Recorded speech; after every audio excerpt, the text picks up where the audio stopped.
Arnaud Golnisch, bonjour. Bonjour. Vous venez de recevoir ce matin une délégation de personnalités importantes et diplomates chinois. Le communisme ne vous rebute donc-t-il plus? Si, le communisme rebute toujours, mais je crois qu'il intéresse de moins en moins les Chinois. En tout cas, sur le plan économique, c'est une évidence. Et on en voit d'ailleurs les fruits, c'est-à-dire un développement exponentiel de ce pays, comme j'ai pu le vérifier. D'ailleurs, il y a quelques mois, au cours d'une réception, je dois dire, extrêmement intéressante, à tous égards, organisée par ces autorités. Je ne suis pas devenu un agent de la Chine continentale. Je conserve aussi mes amitiés, évidemment, à Taïwan, à Singapour, etc. Mais je crois que, d'une façon générale, dans les relations internationales, il faut de toute façon discuter avec les gens. Surtout qu'il semble quand même que la situation dans ce pays évolue très nettement. Si on pense à ce qu'était l'abomination totalitaire de la révolution culturelle sous Mao Tse-tung, par exemple. On pense aussi ce qu'était le rejet de toute référence traditionnelle, de ces références, je dirais presque aux droits naturels qui sont incarnés dans la civilisation chinoise, peut-être d'une façon que nos théologiens trouveraient imparfaite, mais quand même par le confucianisme, alors que ce même confucianisme était à l'honneur dans la belle cérémonie d'ouverture des Jeux olympiques de Pékin.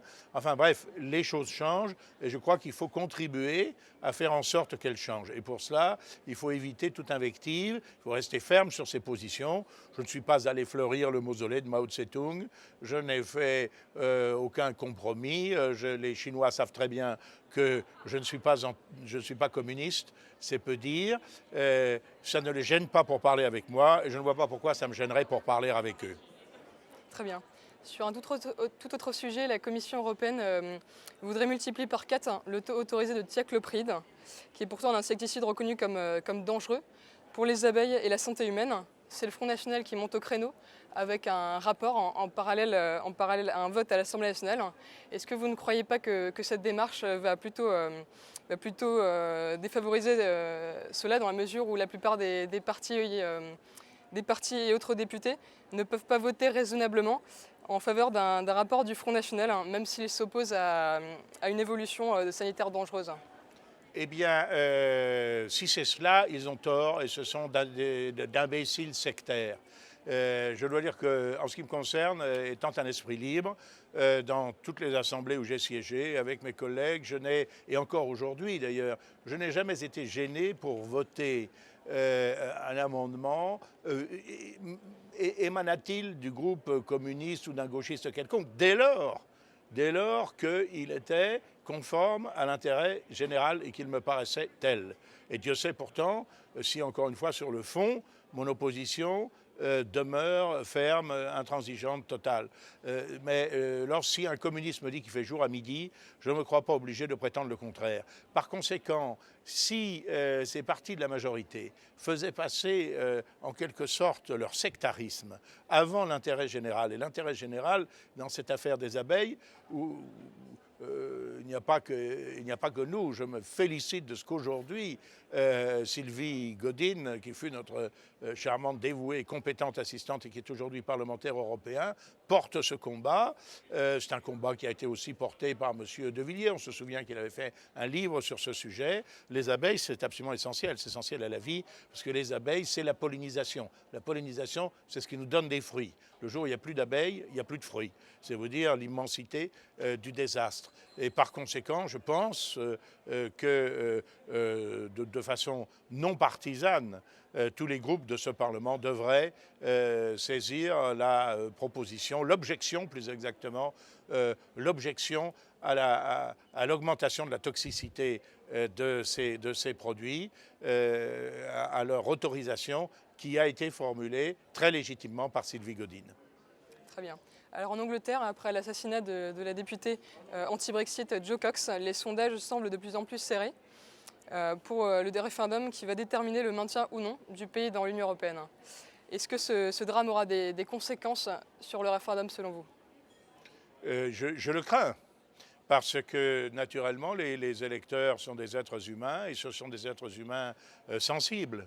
Et il est évident que le criminel salopard qui a tué cette députée travailliste a non seulement commis un crime, mais aussi une faute. Et Talleyrand, vous le savez, après l'exécution du duc d'Enghien, a dit c'est pire qu'un crime, c'est une faute. C'est une faute politique majeure, évidemment, qui ne peut qu'attirer la sympathie dans le camp de ceux qui veulent rester dans cette prison des peuples que devient de plus en plus, malheureusement, l'Union européenne, alors qu'elle pourrait être tout autre chose. C'est ce à quoi, d'ailleurs, nous employons. Et vous vous rappelez d'ailleurs que avant le traité de Maastricht, les pronostics étaient plutôt défavorables à ce traité et qu'au dernier moment, si j'ose dire, M. Mitterrand a mis sa prostate dans la balance, c'est-à-dire qu'il a révélé une maladie qu'il aurait dû révéler s'il avait respecté ses promesses électorales 11 ans plus tôt aux Français, puisqu'il s'était engagé à publier un bulletin de santé, ces bulletins de santé frauduleux lui ayant été fournis d'ailleurs par le professeur Bernard Debré, qui a avec constance assuré à l'opinion publique qui le croyait, puisqu'il était un parlementaire d'opposition, que M. Mitterrand se portait comme un charme. Il avait un cancer, et un cancer irrémissible, et il l'a révélé juste avant le traité de Maastricht, et ça fait basculer 1% des voix. 1% des voix dans un sens, ça fait 2 points d'écart, ça suffit pour faire passer le traité de Maastricht. J'espère que ça n'arrivera pas pour le Brexit, j'espère que les électeurs se reprendront. Sur le plan international, toujours, on peut parler un petit peu de la percée protestataire aux élections municipales italiennes, avec le mouvement 5 étoiles qui siège avec les eurosceptiques de Nigel Farage, qui semble jouer les arbitres dans ces élections-là. C'est un peu le Front National là-bas finalement. Donc est-ce que vous réjouissez de ces résultats? Non, c'est pas le Front National. Le mouvement 5 étoiles, c'est un mouvement assez hétéroclite, il faut bien dire. C'est son caractère de nouveauté qui est anti-établissement, qui plaît aux électeurs. C'est un désaveu pour le gouvernement de gauche de M. Renzi, naturellement. Mais je suis plutôt satisfait, si vous voulez, que toutes les fois que les partis de l'établissement se prennent un coup de pied aux fesses, ça me réjouit plutôt, pour être très franc. Mais je préférerais de beaucoup que ce soit, par exemple, nos amis de la Lega qui l'emportent, parce qu'ils ont, eux, une doctrine beaucoup plus sûre, beaucoup plus certaine, beaucoup plus cohérente et beaucoup plus proche des convictions que nous défendons. Très bien. Après la tuerie d'Orlando, le Sénat américain vient de rejeter toute restriction sur les armes. C'est un petit peu l'inverse qui se passe, puisque dans le même temps, soutenu semble-t-il par les États membres, dont la France, la Commission européenne continue à vouloir renforcer ce contrôle chez nous. D'ailleurs, les collectionneurs, les tireurs, les chasseurs s'en plaignent d'ailleurs assez largement, ce qu'on peut comprendre. Et finalement, quelle est la bonne solution selon vous? La bonne solution, c'est de foutre la paix aux honnêtes gens. Il est évident que les terroristes ne sont pas allés déclarer leurs armes à la préfecture de police. C'est tout à fait clair, ni n'ont demandé d'autorisation. Et que par conséquent, je crois qu'au contraire, il est extrêmement grave qu'en ces circonstances, les autorités qui se montrent incapables d'arrêter des casseurs, qui sont parfaitement connus d'elles et qui se livrent en toute impunité à des saccages, comme on a pu le voir à l'hôpital Necker des enfants malades et ailleurs, sur toutes les vitrines de commerçants, etc., dans une quasi-impunité. Pour qu'ils se fassent prendre, il faut vraiment qu'ils aient un claquage musculaire, qui ne court pas assez vite, qui soit impotent, ou à l'arrière innocent. C'est un type qui est ramassé comme ça par hasard, mais les autres, ils courent toujours. Donc, penser que l'action prioritaire aujourd'hui des autorités, c'est de désarmer les gens honnêtes. Je ne suis pas membre d'un club de tir, je pourrais l'être comme officier de réserve. Beaucoup de mes camarades le sont. Je crois qu'il est effectivement utile que des gens s'entraînent dans le cadre, évidemment, du respect de la législation. Et utile, les chasseurs qui conservent leurs fusils chez eux, ma voix c'est très bien, ça pourra peut-être servir un jour quand le chaos continue de prospérer dans notre malheureux pays. Très bien.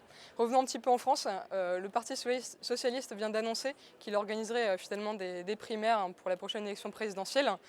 Finalement, on peut voir ça comme une preuve de maturité qui va permettre tout de même aux militants et aux adhérents de choisir leur candidat. Qu'est-ce que vous en Oui, pensez? je vais vous répondre, mais j'ai l'esprit de l'escalier, je reviens sur l'histoire Oui. des armes. J'adhère tout à fait à la déclaration qui a fait ce soi-disant scandale dans l'opinion de M. Trump à propos de la tuerie d'Orlando, lequel a dit, ce qui me paraît quand même une évidence, que si dans cet établissement, cette boîte de nuit, il y avait eu quelqu'un qui avait eu une arme, ben peut-être que le tireur serait devenu lapin et c'eût été tant mieux pour tout le monde.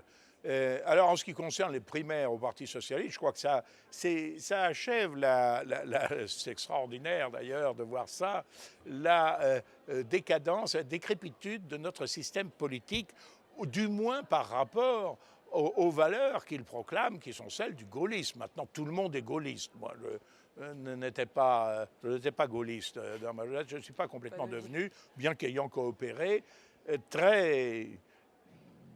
très profondément sur la défense de l'identité nationale avec mon collègue Charles de Gaulle, le petit-fils du général. Mais je n'ai pas approuvé en toute chose, tant s'en faut, l'action du général de Gaulle. Mais ce que je constate, c'est qu'aujourd'hui, M. Sarkozy se réclame du général de Gaulle. Même dans nos rangs, il y a beaucoup de gens, et ils sont les bienvenus, bien sûr, ce sont des patriotes sincères qui adhèrent à l'action du général de Gaulle, surtout quand ils sont nés après d'ailleurs.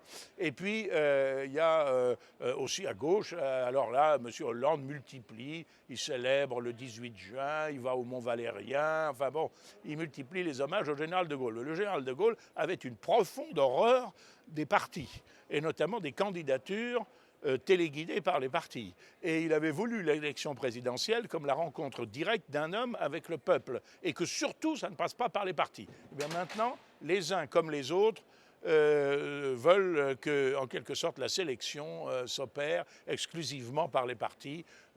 Bon, ça me fait rire. Il n'y a pas que cela qu'ils aient abandonné du gaullisme. Ils se sont alignés sur un américanisme intégral, ce qui est tout à fait contraire. C'était tout à fait contraire à la doctrine du général. Ils sont favorables au fait que la Grande-Bretagne reste dans l'Union européenne, alors que par 2 fois, le général de Gaulle a refusé cette entrée de son vivant, si j'ose dire. Il a refusé l'entrée de la Grande-Bretagne dans l'Union européenne, considérant que le monde anglo-saxon avait des intérêts particuliers qui n'étaient pas ceux de l'Europe continentale. Voilà, l'exemple des trahisons du gaullisme par ceux qui s'en inspirent sont multiples. En France toujours, le ministre de l'Intérieur entend interdire la prochaine manifestation contre la loi travail qui doit se tenir normalement jeudi. Les casseurs ne pourront donc pas sévir. Ce choix du gouvernement est-il le bon pour vous? Je ne sais pas si les casseurs ne pourront pas sévir, hein, parce que même dans un rassemblement statique, ils peuvent s'y mêler et puis essayer de commettre quelques méfaits, quelques saccages. Je dois dire, n'est-ce pas, cette question fait débat chez nous. Le problème, d'abord, cette interdiction, elle se fonde sur quoi? Si elle se fonde sur la présence des casseurs, j'y suis hostile. Pourquoi? Parce que les casseurs doivent être isolés du reste des manifestants et ils doivent être arrêtés, déférés. Je ne puis croire un seul instant que le gouvernement soit dans cet état d'ignorance et d'impuissance, qu'il ne les connaisse pas, qu'il ne puisse les appréhender. Et si M. Cazeneuve le souhaite, je peux lui donner quelques trucs, à commencer par les asperger, pas simplement de flotte, mais d'un liquide indélébile, coloré, qui permettra de les identifier, de les appréhender et de les déférer à la justice. Bon. Par conséquent, ça c'est le rôle, me semble-t-il, de l'État que de les appréhender et de ne pas s'en servir de prétexte pour interdire la manifestation. Parce qu'il n'est pas tout à fait impossible quand même, on a vu ça, que ces casseurs soient extrêmement utiles au gouvernement puisqu'ils permettent de déconsidérer les manifestants, certes de gauche et d'extrême gauche, dont je ne partage pas les opinions, qui manifestent contre la loi El Khomri.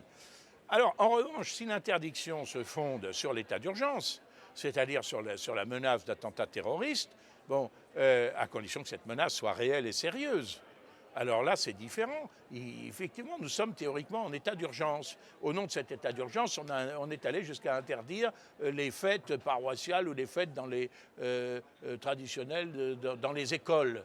Alors, il serait effectivement paradoxal que l'on interdise ce genre de manifestations familiales et qu'on permette des rassemblements de dizaines, voire de centaines de milliers de personnes.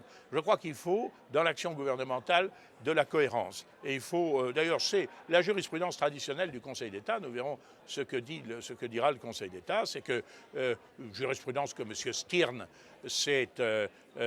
président, je crois, de la section du contentieux, s'est empressé de passer à la trappe pour justifier l'interdiction des spectacles de Dieudonné, c'est que les interdictions de ce type les restrictions aux libertés publiques ne sont légitimes que si la force publique est incapable d'y faire face.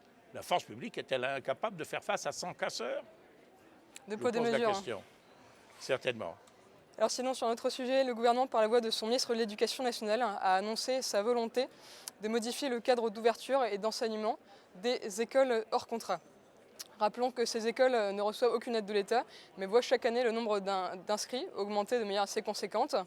Et la volonté du gouvernement est donc de surveiller plus efficacement les cas de radicalisation. Pour ouvrir un établissement, il faudrait demain non pas une simple déclaration au maire ou au préfet, mais il faudrait une autorisation. Et le deuxième axe de cette réforme, les enseignements et la pédagogie devront se calquer sur celle de l'enseignement public. Finalement, est-ce une bonne manière d'éviter les déviances, à votre avis? Non, parce que je pense que les endoctrinements, etc., ça se fait aussi à l'intérieur de l'enseignement public.